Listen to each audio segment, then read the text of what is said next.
Your podcast does not have to feed you, pay the mortgage, take care of everything, put clothes on your back. I'm going to tell you the 4 things I love about podcasting as a part-timer.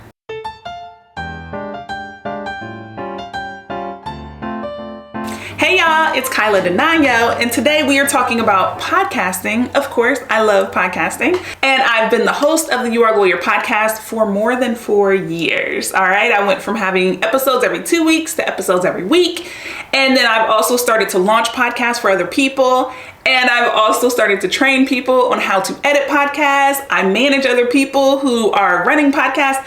I am all about the multimedia space, okay? But let's talk about the 4 things that I've learned in being a podcaster and how you can learn from me. The first biggest thing is decline guests often, okay? If you have an interview show and someone sends you a pitch, hey, I'd love to be on your show. Oh my goodness, I'm not interested in talking about that. Oh, I've talked to someone who's done that before. Oh, that's not really my speed. This is your show. Tell them you don't want to. Tell them I'm not interested. Tell them maybe later. Oh, I've already spoken to someone who's done that before. I am accepting guests at $400 for the half an hour recording. If you're interested, here's my pay link. If they pay, record it. If they don't pay, that's fine. You didn't want to do it anyway. And the second thing that is so important is manage your way out of burnout, okay? I've been a podcaster for 4 years. I enjoy podcasting. And you know what I really enjoy about my podcast specifically right now? I only show up when I want to record. The guests, they schedule things, they complete their form, they send emails, there's social media, there's YouTube. I only show up when I want to record. I have managed my way out of burnout.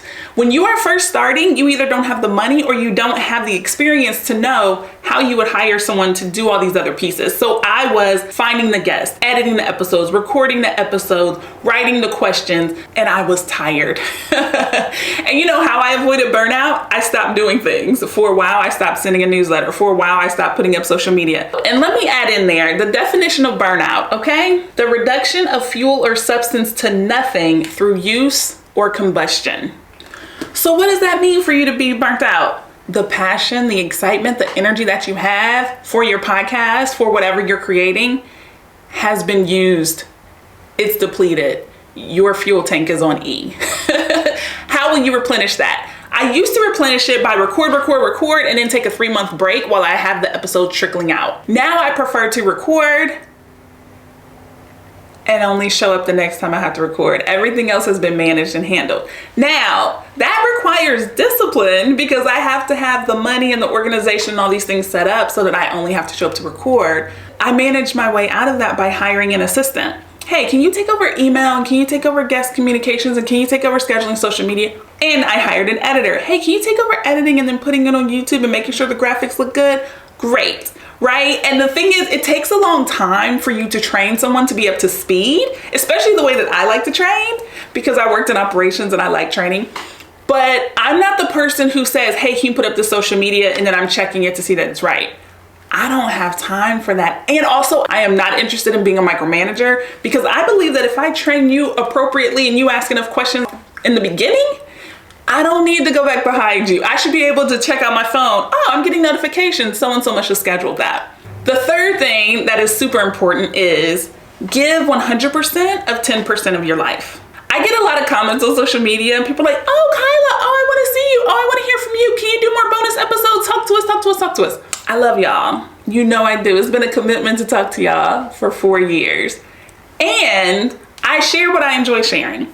If you're watching this on YouTube, you get to see my lovely recording studio. You get to see I have typewriters and all kinds of things, and it's real cute over here, right? It's real cute. You don't get everything. It seems like I am. That is part of the persona. That is part of sharing. That is part of acting, which is being a TV personality and a brand. I don't have to be phony with it because I have orchestrated my life in a way that I've managed the burnout, and I don't have to worry about that, right? So it's not like, oh, I've had a terrible day and then now it's like, oh, turn it on, it's time to record.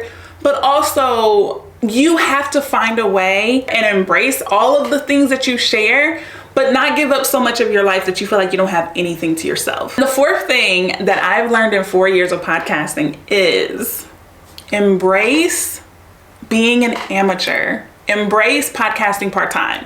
When I started my podcast, I found so many videos, how to go full-time, how to get monetized, how to be a full-time podcaster, how to do this, how to do that. It's not that I'm anti-full-time, but when I looked at it, I started my podcast when I was working full-time at a big law firm. I kept podcasting as a newlywed and a new mother. I kept podcasting when I was working for myself. I kept podcasting when then I started a business, and then I've always done it part-time.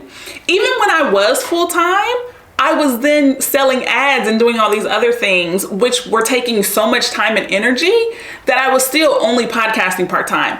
I like being a part-time podcaster. I love it. I love the fact that podcasting does not take up 23 hours of my entire day. Podcasting might take up 4 hours a week. And that is perfectly fine for me, because when you are a part-time podcaster and you embrace it, you look forward to turning on the camera. You look forward to sitting down with the guest. You look forward to all these little pieces that you wouldn't typically have when you put so much pressure on your gifts that you're not even able to enjoy what you're actually creating. I don't have that problem. It is the luxury of being a part-timer. Your podcast does not have to feed you, pay the mortgage, take care of everything, put clothes on your back. It doesn't have to. And a lot of times when people get the burnout, a lot of times when people aren't having fun, a lot of times when people don't feel like they can decline a guest, it's because their podcast has to be everything to them, and that takes away the fun. I am fully embracing being a part-time podcaster. I have other things that take up my whole life. Books take up my entire life. Getting my nails done is fun. Getting my hair done is fun. Hanging out with my daughter, cooking some food, doing this, doing that, laying on the couch, watching the Food Network. I am allowed to do that. I do not have to be like, you can't do that. You're podcasting today. Focus, focus, focus.